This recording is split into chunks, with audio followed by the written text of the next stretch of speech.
tribute to Bill Davidson presented by Urs Kallen and Perry Davis.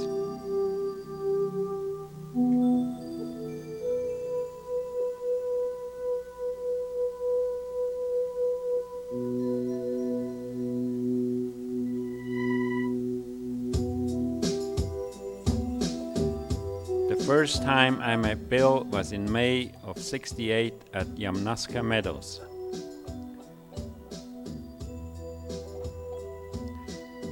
Around that time, Okotoks Rock was a popular hangout for Calgary Mountain Club members.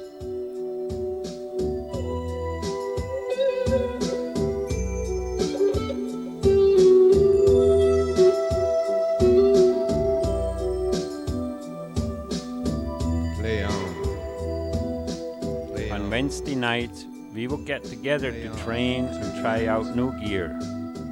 It was a great place to improve our skills and swap climbing stories around the campfire. And burn that light.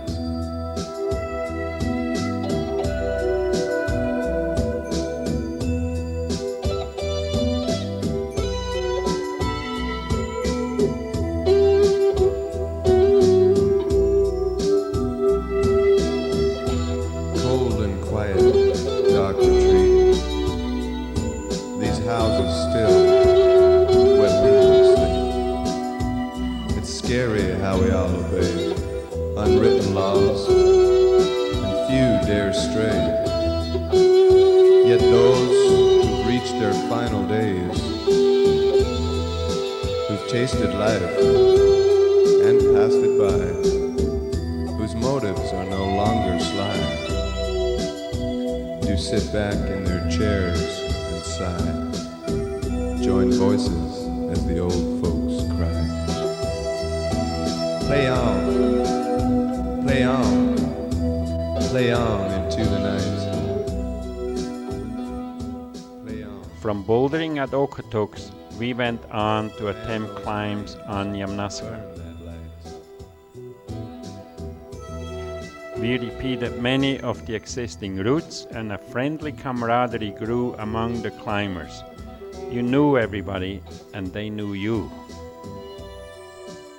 Here's Bill and Jeff Horn sorting gear as we get ready to climb Red Shirt, a popular climb at the time. The world is round. For us it was a fun day, no pressure, just out having a good time with friends. Witnesses like you and me. They're also the team that first climbed the notorious Freakout, a 5-9 free climb route that has intimidated many of today's climbers. It's left to you to pick and choose. It's choosing right that sets you free.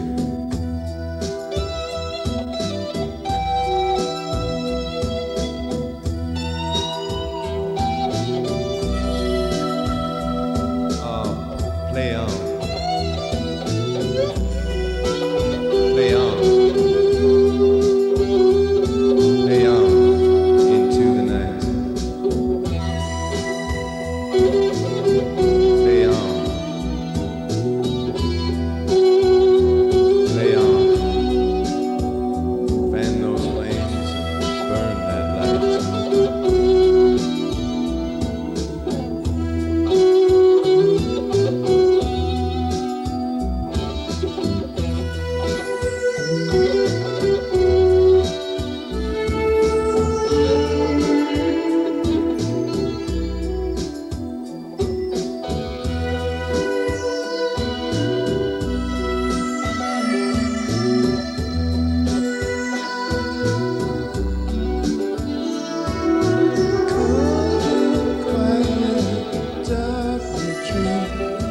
These houses still where people sleep. Cold and quiet, dark retreat. These houses still where people sleep.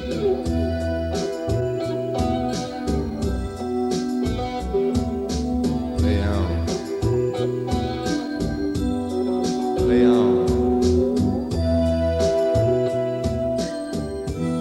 on.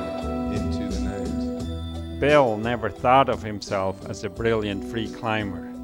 He knew that his strengths were in aid climbing, and he set his sights accordingly. While climbing, he was in the zone, incredibly patient and oblivious of time.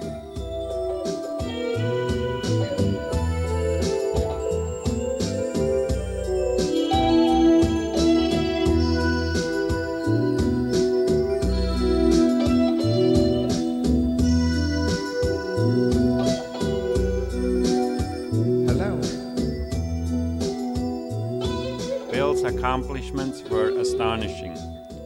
In the CMC Valley, he put up the Ardent Suspender with George Homer. Here on Yam, CMC Wall and the Yellow Edge with me, and Freak Out with Jeff Horn. In the Sheep River Valley, the incredible North Face of Gibralter Rock in 10 days with Jim White. In Yosemite, the NA Wall with Dan Reed. That was the 4th ascent, and later on, Tisaak and Half Dome. He tried this one solo at first, but an expanding flake came crashing down and Bill had to retreat to the valley floor. News got around and another team beat him to back the 2nd ascent. But there was this guy, Figgy, that came searching for Bill. And it is with him that Bill did the 3rd ascent.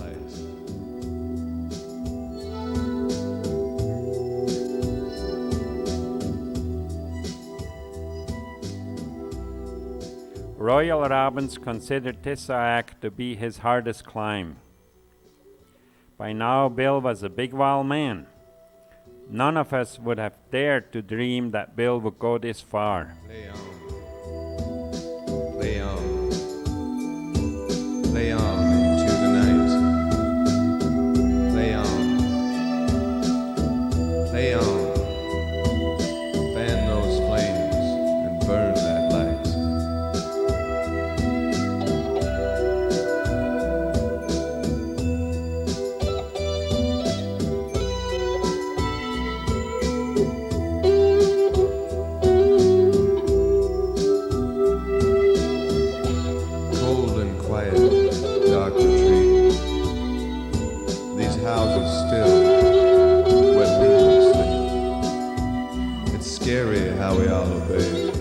Unwritten laws, and few dare stray.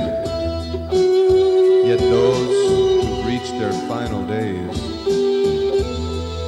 who've tasted life and passed it by, whose motives are no longer sly, do sit back in their chairs and sigh, join voices as the old folks cry. Play on. Play on, play on into the night. Play on. Fan those flames and burn that light.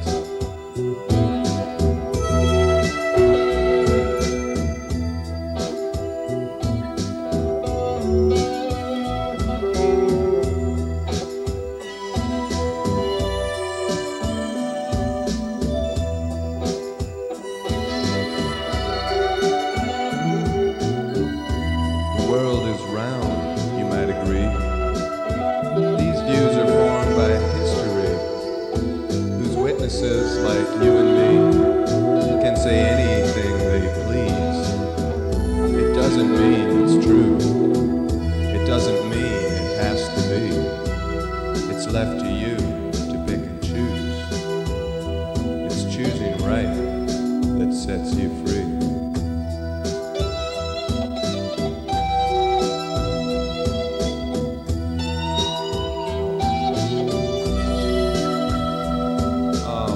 Play on. Play on. Play on into the night. Play on. Play on. Fan those flames and burn that light.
considered that he was just a regular kid from Bowness that had discovered the thrill of climbing at the age of 12 during a Camp Chief Hector outing up the back of Yamnuska.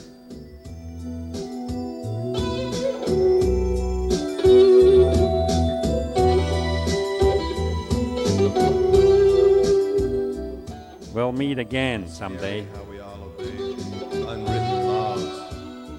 Ah, Yosemite, a climber's paradise. Here were the big walls and hard 8 routes that Bill was dreaming of. It all started for me yesterday morning when I met Dan Reed. He had been searching all over Camp 4 for someone to do the North American wall with him. In my half-conscious state, something clicked in my mind. NA wall? Maybe I could. No, I'm not good enough. Look, Bill, they're human just like you. Robbins, Frost, Chouinard, Pratt, and the rest. But they're... hell, I'll give it a try.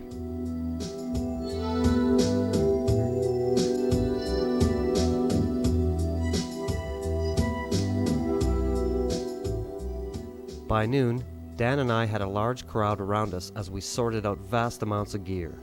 80 pounds of water, food for 8 days, 3 ropes and more iron than I had ever seen before. Our friends helped us carry the gear up to the base of the climb.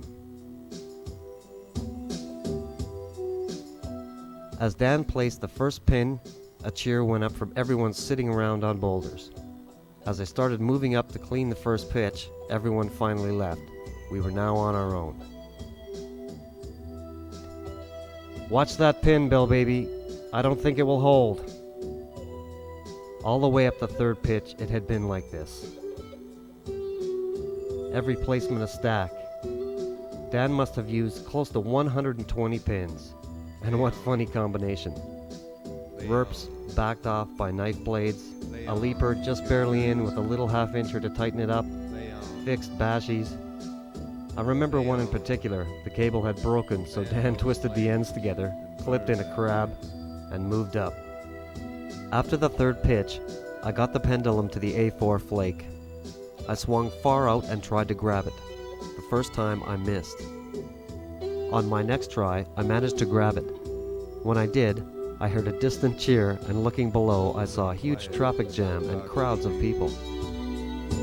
These houses still, where people sleep. It's scary how we all obey unwritten laws.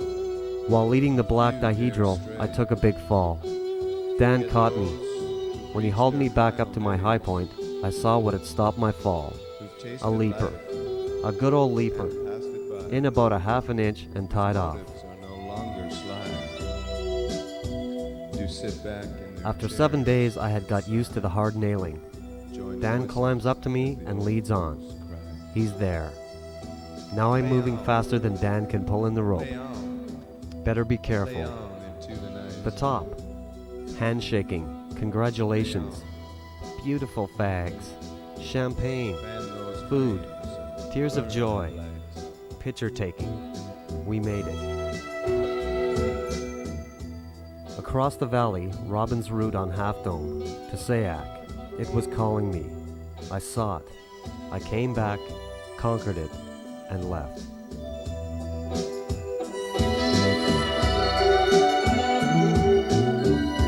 The world is round, you might agree. I'm Perry Davis. I knew Bill from childhood. He was as good as a brother to me. Bill's success on Tisayak proclaimed him one of the top big wall climbers. He had done Robin's hardest route, and more than that, he had also pioneered big wall climbs of his own, one of which, the North Face of Gibraltar above the Sheep River, has still not had a second ascent. Bill was fascinated by technomechanical things throughout his life. He had to know how they worked, either by taking them apart or by building them from scratch.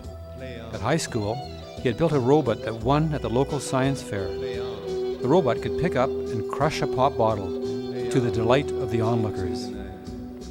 Bill was also interested in filmmaking. With the help of friends, he started a movie on the allure of the climbing life. They shot the opening scenes for this endless summer movie showing the climbers heading into the glorious mountains.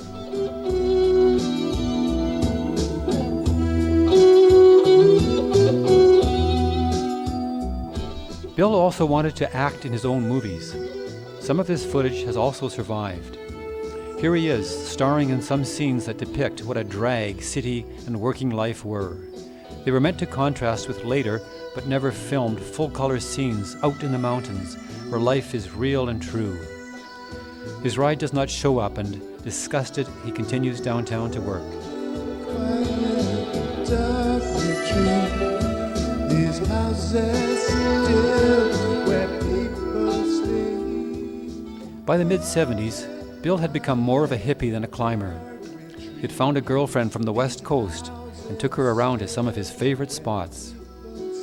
The hand you see feeling its way along the rock is Bill's. It was time for him to say goodbye to Calgary and to the mountains. He had proved that he was as good as the best on Tissayak. He had shown himself and others that he had aid, or technomechanical climbing, all figured out. His interests now turned to the next thing, and the next thing was living off the land. Living off the land appealed to another side of Bill's. There was hardly anybody to tell you what to do, and you didn't need money, well, hardly any. Fan those flames and burn that light.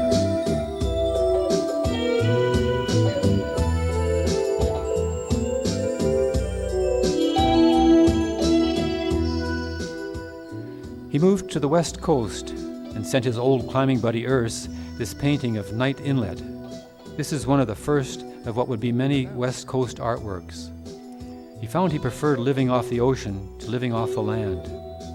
Sometimes he wrote the people he knew back in Calgary, but over the years he gradually slipped away from everybody he knew in Alberta, his family included. Over the years he went from living in a commune to living in float houses and then to bush camps. At the same time, he moved further and further up the Inside Passage, from the Campbell River area to Malcolm Island, then Bella Bella, and points farther north. During this time, he also became a father, but married life was too confining for him, and his partner Laurie ended up raising their son westerly. Teaching himself, he learned how to lead an almost self-sufficient life. It was rough at first, and there were always setbacks, but he learned where to find his food on the ocean, the coast, and the islands. Cod were a staple part of his diet. He also caught or gathered halibut, sole, mussels, clams, and seal. There are notes in his journals of stalking geese with his .22 rifle and of seeing deer and grouse. He also gathered plants, salal, berries, and perhaps kelp too. He had become more or less independent of civilization. Art may at first have been a way for Bill to record his new life on the West Coast. He devoted a considerable amount of time to his art and turned away from recording his life to using art to express his vision of the world around him. It is not hard to see how he drew much of his inspiration from the natural world that he had now become part of. The bare and almost sinister tree branches in one painting, a rocky tree-topped islet in the other. But these works of his are more than stylistic representations of nature. They have a spiritual quality.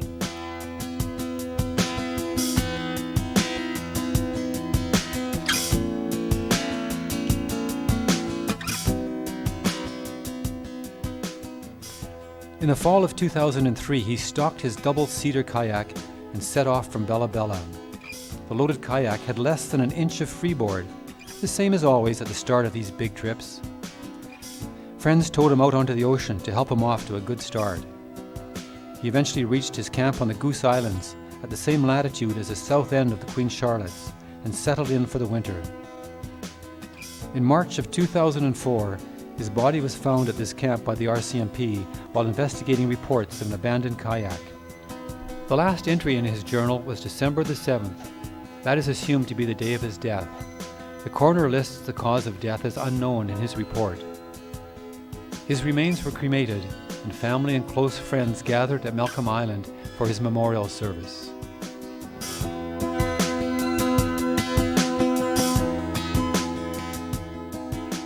Go in peace, my friend.